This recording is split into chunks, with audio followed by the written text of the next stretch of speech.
48 kilometre प्रति घंटा की चाल से जा रही एक रेलगाड़ी अपने से आधी लंबाई की रेलगाड़ी को जो इसकी विपरीत दिशा में 42 किलोमीटर प्रति घंटा की चाल से आ रही है उसे 12 सेकंड में पार कर जाती है।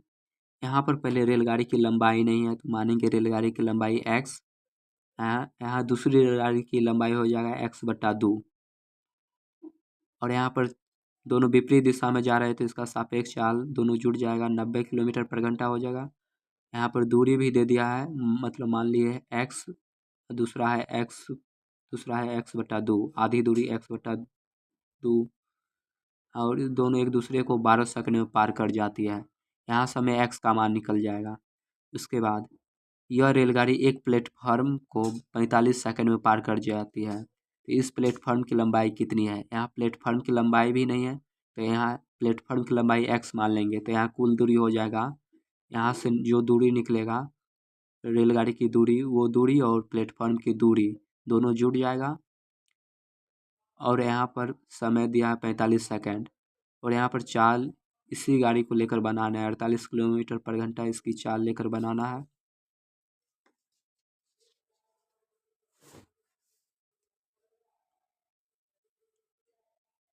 माना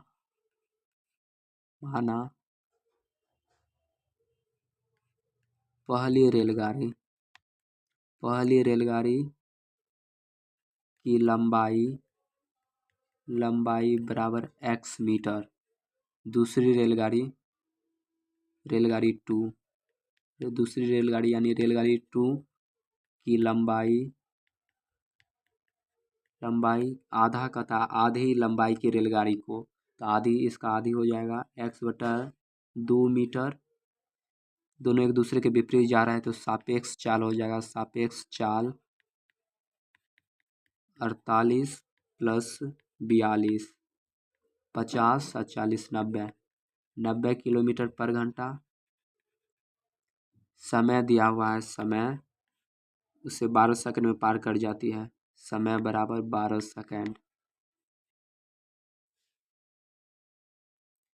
यहाँ पर चाल बराबर आएगा, चाल बराबर दूरी बट्टा समय।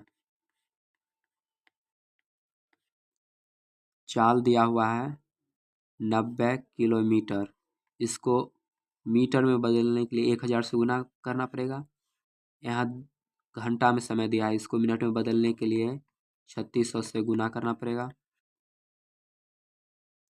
बराबर में दूरी दिया हुआ है x + x/2 कुल दूरी। समय दिया हुआ है, समय 12 सेकंड। यहाँ 0 से 0 कट जाएगा, 6 दूना 12। यहाँ 90 भी कट रहा है 6 से, 6 एकम 6, 6 5 30। हाँ, एक 0 भी बचा हुआ है तो गुना करेंगे, 150 हो जाएगा। बराबर में ये दोनों का भिन्न का जोड़ होगा 2 एक 3x बट्टा 2 बट्टा में यहाँ 2 है, इसको लिख सकते हैं 1/2। अब इधर गुना में उधर जाएगा तो भाग में होगा, यहाँ कुछ नहीं है तो एक बचा हुआ है। 3 से ये 15 कट रहा है, 3 5 15, 50 बार में। अब यहाँ गुना होगा, ये x यहीं पर रहेगा, x बराबर इधर भाग में है तो इधर आएगा तो गुना में हो जाएगा, 50 गुने 2 दूना 4, यानी x बराबर 200 आ जाएगा। x माने थे पहली रेलगाड़ी की लंबाई 200 मीटर, यहाँ रेलगाड़ी की लंबाई आ गया है 200 मीटर और हमें प्लेटफार्म की लंबाई निकालना है। माना प्लेटफार्म की लंबाई बराबर y मीटर। यहाँ कुल दूरी कितना हो जाएगा? कुल दूरी बराबर 200 + y मीटर। चाल दिया हुआ है, चाल पहली रेलगाड़ी की चाल दिया हुआ है 48 किलोमीटर पर घंटा। यहाँ पहली रेलगाड़ी की चाल इसलिए लिए है क्योंकि यहाँ भी दूरी आया है एक्स बराबर पहली रेलगाड़ी की दूरी है, लंबाई है, इसलिए पहली रेलगाड़ी की चाल लिए है। यदि दूसरी रेलगाड़ी की चाल लेते तो यहाँ दूसरी रेलगाड़ी की लंबाई इसका आधा है तो 100 मीटर लेते, यहाँ 200 लिए, इसका मतलब है पहली रेलगाड़ी की चाल भी लेना पड़ेगा। दोनों को कितना समय में पार करता है? दोनों को 45 सेकंड में पार करता है।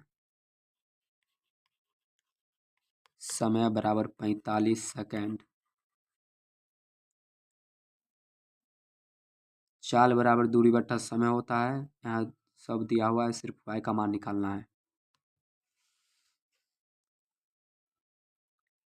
चाल बराबर दूरी बट्टा समय। चाल दिया हुआ है 48 किलोमीटर पर घंटा। 48 को मीटर में पहले बदलेंगे तो 1000 से गुना करना पड़ेगा। फिर घंटा को सेकंड में बदलने के लिए 3600 से गुना करना पड़ता है। यहाँ दूरी दिया हुआ था 200 प्लस y। समय दिया हुआ था 45 सेकंड। 0 से 0 कट जाएगा। 6 से 48 को काटेंगे। 6 8 48। 2 से, फिर 2 से इसको काटेंगे 6 को तो 3 बार में कटेगा। 8 को 2 से काटेंगे 4 बार में। 3 से 45 कटेगा 15 बार में। अब यहाँ बच गया 10 और 4। 10 और 4 को गुना करेंगे 40 बराबर में हो जाएगा 200 प्लस y बट्टा 15। ये 15 इधर भाग में इधर आएगा तो गुना में हो जाएगा 200 प्लस y। 15 और 40 को गुना करेंगे 15 चौके 60 यानी 600। 600 हो जाएगा। यहाँ y बराबर, ये 200 को इधर भेजेंगे तो घटेगा, 600 में से 200 घटेगा तब 400 बचेगा। यहाँ y माने थे प्लेटफॉर्म की लंबाई। प्लेटफॉर्म की लंबाई 400 मीटर हो जाएगी।